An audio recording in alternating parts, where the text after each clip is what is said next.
Welcome. I'm the New York State Assemblyman Tom Abinanti. I represent the 92nd Assembly District, which includes Greenburgh, Mount Pleasant, a little piece of Yonkers, and all of the villages in the town of Greenburgh and the town of Mount Pleasant.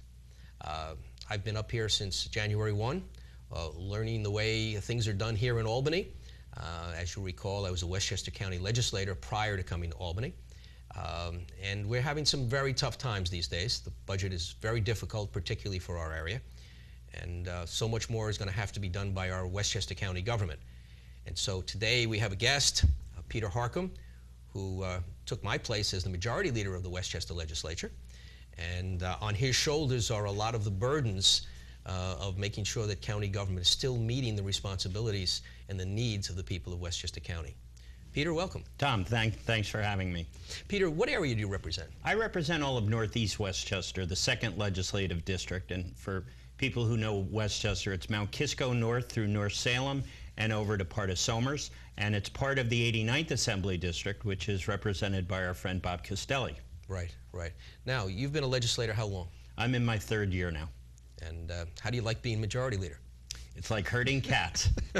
But actually, it's a great opportunity to influence policy and to forge consensus because, as you said, these are challenging times. We need everybody on the same page, and not just Democrats. We need to work cooperatively across the aisle, and that's why I'm proud that when we passed the county budget this year, we had all 5 Republicans voting with us on the budget. Right. Yeah, I had a chance to vote on that budget, and now I'm going from one budget to the next, and I'm looking at the state budget.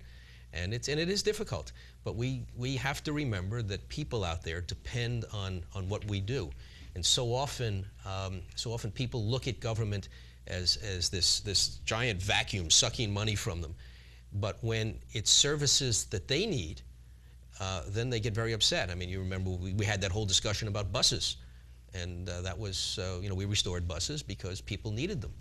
So why did you get involved in government in the first place? Primarily because I believe government is a tool that can help empower people. I was in the affordable housing business, and I saw how powerful the state and the county were at helping to create affordable housing. And in the northern part of the county, we have enormous water issues and phosphorus mandates and septic issues.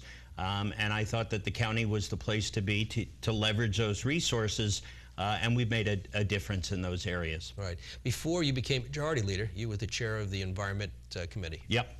And what was how do you see the different role that you have now? What are you trying to accomplish now? What do you think your goals are? Well, as chair of Committee on Environment and Energy, which you chaired for many years, it's about forging consensus on environmental policy, and we've got a good bipartisan tradition in Westchester on environmental issues, and it's really to bring that same skill set as a majority leader to shepherd legislation, whether it's Committee on Environment and Energy or Budget and Appropriations or Public Safety and Security, is to build consensus from the ground up for smart legislation that people feel comfortable with. And we did that with the budget process. We all realized that we needed to reduce the size and the cost of county government.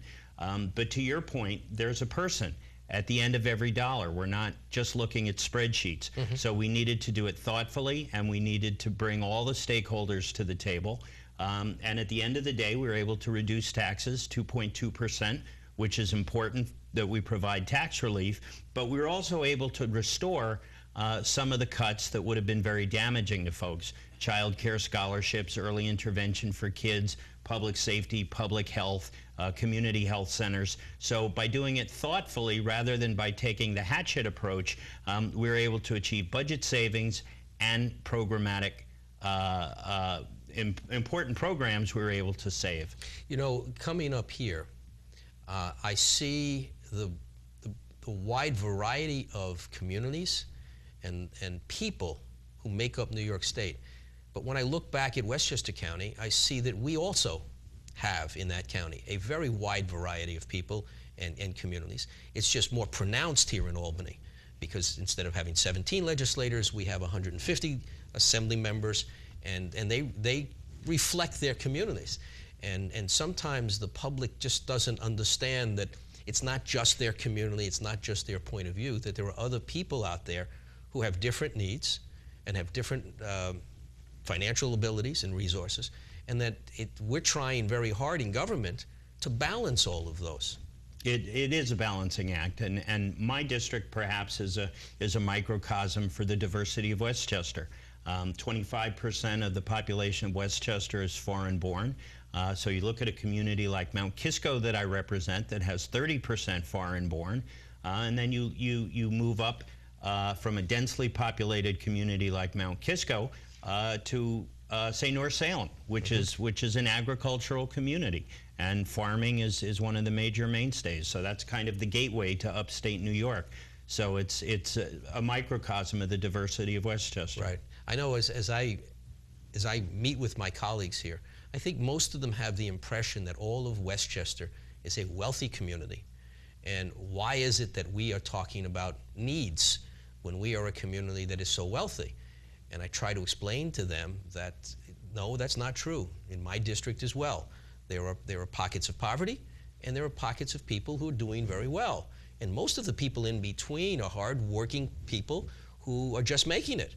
And I know you have the same thing, as you just said, in your area on the county board. And a lot of what we have to do is be ambassadors for our communities.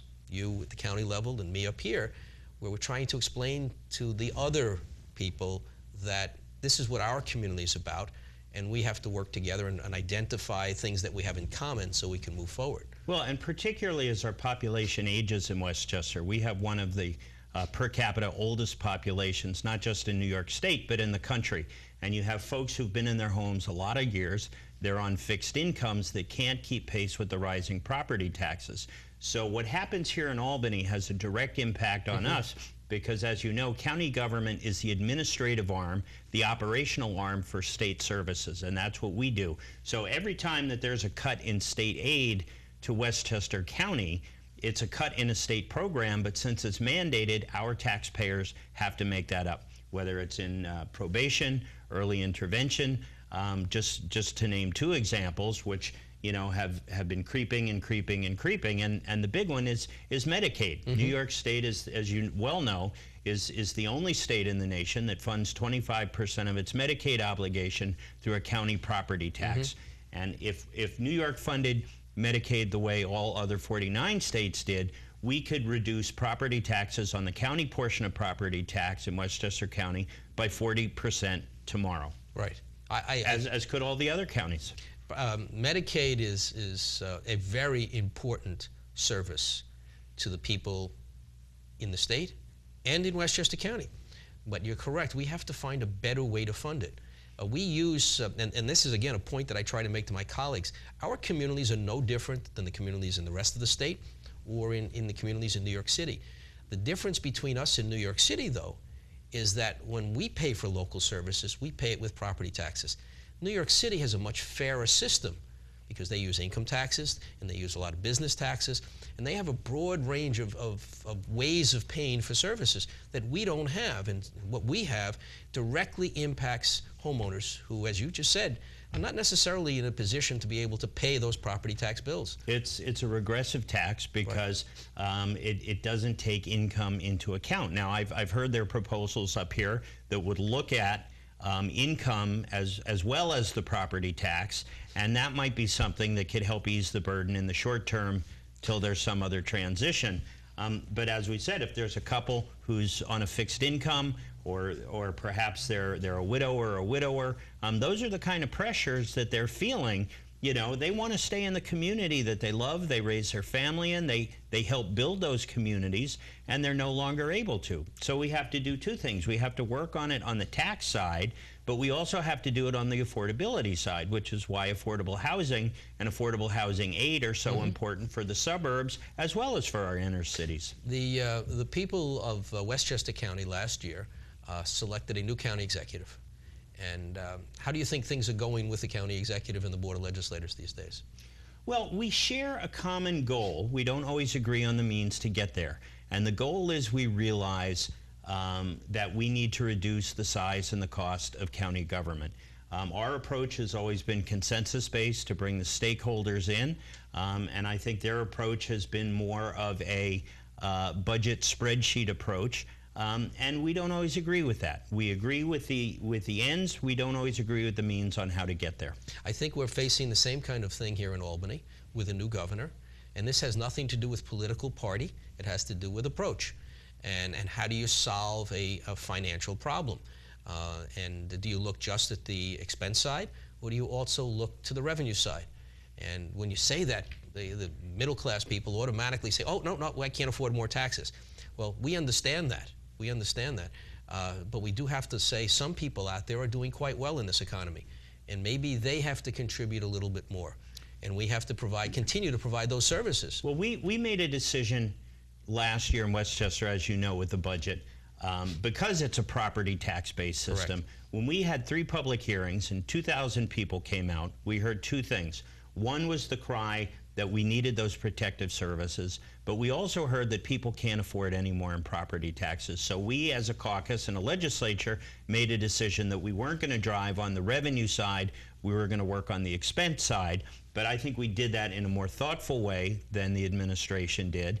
And as a result, we were able to save vital programs, and we actually provided more tax relief than the county executive's budget did. Right. I was pleased to be part of that effort, and I'm trying to get this the collaborative approach here in Westchester County as well. I was speaking with a group of county officials just yesterday about they were concerned that so much of the burden for early intervention is on the counties. And there has been a proposal that you shift the cost of that, or at least some of it, to the school districts who administer it. And I suggested to them, I said, have you ever met with the school board members? Have you ever sat down with the Association of the School Boards and tried to see if you can work something out together? So rather than you being on one side and they being on the other side, you're both trying to serve the same people. How about if you just sit down? They said, no, we've never met with them. And I'm saying to myself, after all of these years of this discussion, there's never been this. It's about getting the stakeholders together, whether Right. it's flood legislation that you crafted, or whether it's the DWI legislation that I crafted, or the recycling legislation that we worked on together. It's all about building consensus from the ground up. But one of the things that's important to know is when you talk about early intervention, those early services actually save taxpayers money on the back end. And that's been well documented that every dollar spent in early intervention saves $21 over the life of that child in services. And that was the message that we took also with child care scholarships in Westchester County. When people said we can't afford them, our approach was we can't afford not to do them. Right. Because every dollar invested in a child care scholarship saves $3 in food stamps, $5 in welfare costs, and close to $20 in shelter costs. We want to keep people working. We're an empowerment society, and the goal is to keep people working. And these are folks who want to work. They've told us they want to work, and they need this help too. And if they lose their child care, they're going to go on social services because they want to know that their child is safe. That's their first and foremost obligation. I wish we could keep going for another half hour. You and I have had some great conversations together, and it's nice to be able to share these conversations with some of the people who live in our community. So I thank you for coming. Thank you, Tom. Just a last quick comment. How do you see us working together a little bit more than the state and the county have in the past? Well, again, I think it's as we have these budget discussions, how are these cuts going to impact the county? Whether it's the changes coming in probation or juvenile justice, these are the things we need to discuss together. And everything we cut at the state could raise the property taxes in Westchester County. Absolutely. Thank you all for joining us. This is the Assembly Update. Please look for our next show.